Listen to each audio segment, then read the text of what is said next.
série começa quando um podcaster do futuro resolve viajar em mundos interdimensionais através de seu simulador de formato de vagina. Se essa loucura te agrada, eu te apresento The Midnight Gospel, uma série para abalar seu psicológico e também os religiosos mais convictos, expondo ideias diferentes sobre espiritualidade. Oh yeah! Apesar de dizer que essa série é só para quem curte uma jamba em mãos, manda esses otários pra longe e vê a série mesmo assim. Depressão e ansiedade são temas da série e melhor, eles são discutidos e apresentados com soluções sensatas e muito profundas, como por exemplo, tu já pensou numa forma física pra morte? Aqui você vai pensar sobre esse assunto. Esse desenho grita, somos a porra da contracultura. Para início de conversa, psicodelismo tem a ver com o surrealismo, e se trata do movimento artístico que fala sobre o subconsciente e explora isso em suas criações. Esse movimento surgiu uma caralhada de tempo, lá nos anos 90, talvez seus avós tenham feito parte dele. Sexo, drogas e rock and roll era o lema. Era assim o mundo antes do Bolsonaro. Esse desenho grita algo mais profundo que Rick and Morty, que busca justamente o contrário, falta de sentido e o descomprometimento. Ele fala do lado não popular do psicodelismo, o autoconhecimento. É uma tentativa de resumir esse desenho a um desenho de chapação, mas resumir um desenho tão foda em só chapação é sacanagem. Ele é rico em experiência e pra te provar isso e dar um gostinho de querer assistir, vamos falar do episódio 8. Como eu nasci. Mas antes de ir direto ao assunto, precisamos contextualizar. O desenho explora a filosofia budista, mais precisamente o taoísmo. O taoísmo ensina a viver em harmonia com o fluxo do universo, por meio da libertação dos conceitos da mente. Faz com que ele se manifeste livremente na prática. O centro da prática do taoísmo é a meditação, que recomenda esvaziar a mente de todos os pensamentos. Conforme a prática aprofunda-se na meditação, supera os estados mentais prejudiciais, superando pensamentos e desejos, canalizando energia espiritual para o corpo, até que, em um estágio mais profundo, experimenta a união do Tão. Quase um deixa a vida me levar,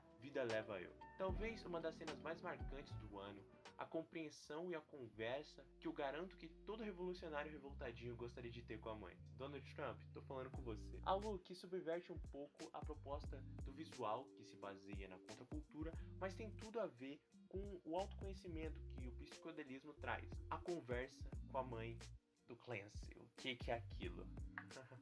É uma coisa profunda demais. Confesso que depois que eu vi isso, eu pensei, caralho, que porra eu tô fazendo da minha vida? Uma das coisas mais importantes é realmente a conexão que você tem com quem você ama. Eu ouso teorizar sobre o episódio, mas eu sou cego diante da luz que ele emana para a escuridão da existência. E tem uma frase, eu não sei quem foi que disse ela, e ela disse que a meditação é a preparação para a morte. Eu acho que é verdade. A meditação é uma prática espiritual que nos prepara para a morte. Mas, na verdade, se você simplesmente olhar para o mundo, vai ver coisas aparecendo e desaparecendo, e os humanos são parte desse todo. Os humanos aparecem e desaparecem. Chegam e partem da Terra. Parceiro, tipo assim, o último episódio ele fez sentido pra mim em vários aspectos, tá ligado? Na primeira assistida que eu dei, ele fez sentido pra mim porque ele finalmente foi uma série que me ensinou como é crescer, consegue entender? Ele passa desde o processo de infância até o processo adulto. Ele revela que, pô, a vida tem dificuldades, mano. Às vezes tu se fode pra caralho, às vezes tu fica mal, entendeu? E isso é normal do ser humano, sabe? Ele me acalmou sobre o meu desenvolvimento. Eu não sei se dá pra entender direito. Mas logo depois disso ele também me ensinou algo mais do que isso. Ele me revelou a relação de você com a sua mãe. Não precisa ser igual ao episódio do BoJack Horseman. Não sei se você chegou a ver. Que a mãe dele morre e ele só sente aquele vazio, aquela decepção. Como ele usa o exemplo. Eu tenho uma amiga. E na época que eu conheci ela, o pai dela morreu. E eu fui com ela ao funeral dele. Meses depois, ela me disse que não entendia porque ainda estava tão mexida. Porque ela nunca gostou do pai. Fez sentido pra mim porque eu passei por isso quando meu pai morreu e estou passando pela mesma coisa agora. Sabe, parece até aquele seriado Becker, aquele com Ted Danson. Eu vi a temporada inteira na esperança de melhorar, mas não melhorou. Tinha tudo pra dar certo, mas a coisa não conseguiu encaixar. Quando foi cancelado, eu fiquei muito chateado. Não porque gostava da série, mas porque sabia que podia ter sido muito melhor e agora nunca poderá ser. Essa é a sensação de perder um genitor. É como Becker. De repente, você percebe que nunca terá a boa relação que queria. E enquanto eles eram vivos, apesar de você nunca admitir, parte de você, a maldita parte mais burra de você, ainda se apegava a essa possibilidade. E você nunca percebeu isso até essa chance ir embora. Eu não queria que a série acabasse, não porque era boa, mas porque ainda tinha algum tempo de melhorar, entendeu? E essa série, ela me traz exatamente isso. Quando você vê a mãe dele no leito de morte, ela traz toda a filosofia, toda a espiritualidade que ela aprendeu ao longo da vida e ela passa pro filho dela. Numa discussão super saudável e, mano, complexa e linda, sabe? Na interpretação do desenho, obviamente é isso, né?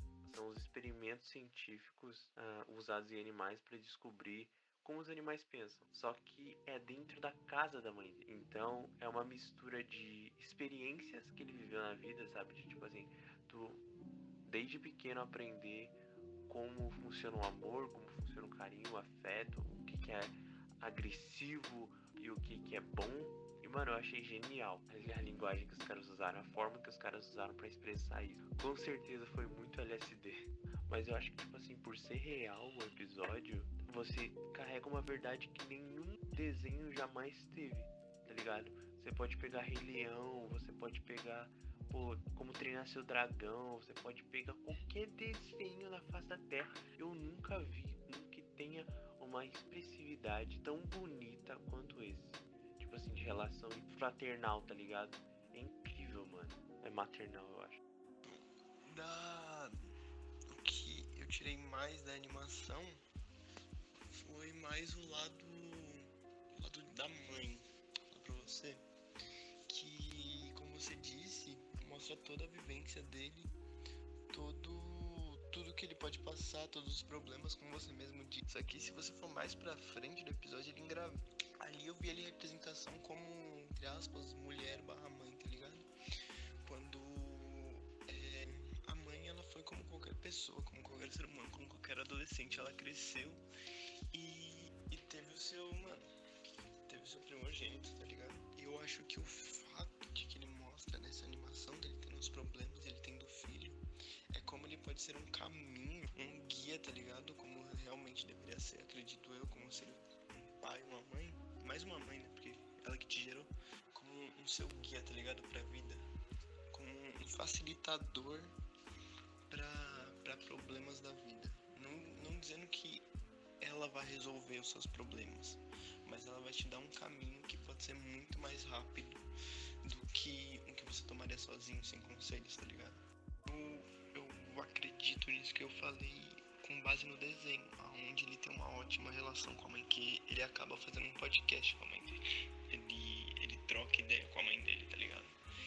E ele troca as ideias muito profundas, tá ligado? E ela revela algumas coisas pra ele.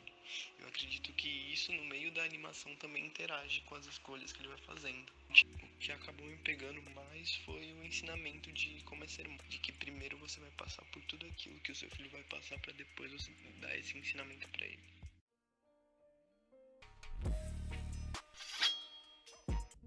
É o que acontece, sabe? O ego personaliza tudo para que a gente se considere um caso especial. Mas ninguém é, entende?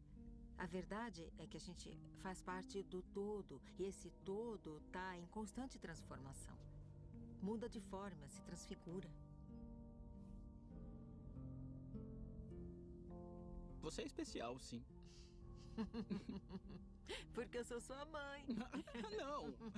Mãe, eu sei que você vai... Eu sei o que vai acontecer, mas não tem como evitar o coração partido. Então o que... O que eu faço quando eu sofrer? Você chora. Você chora. O conforto que ele traz sobre nossos ombros é acolhedor.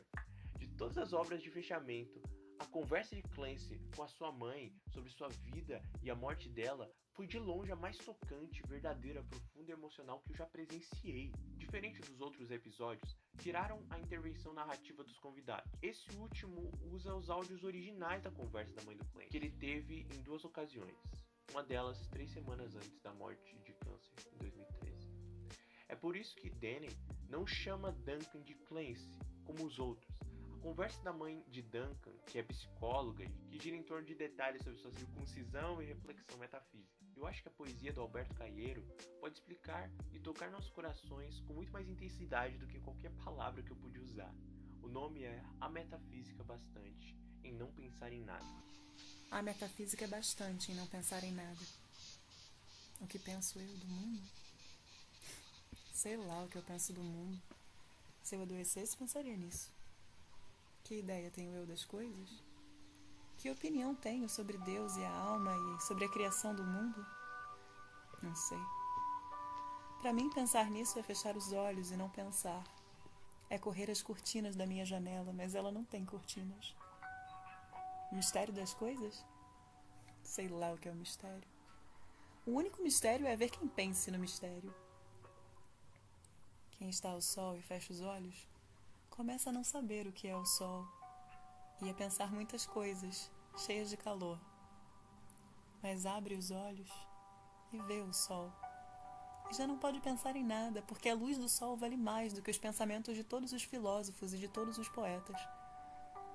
A luz do sol não sabe o que faz, e por isso não erra, e é comum e boa. Metafísica? Que metafísica tem aquelas árvores?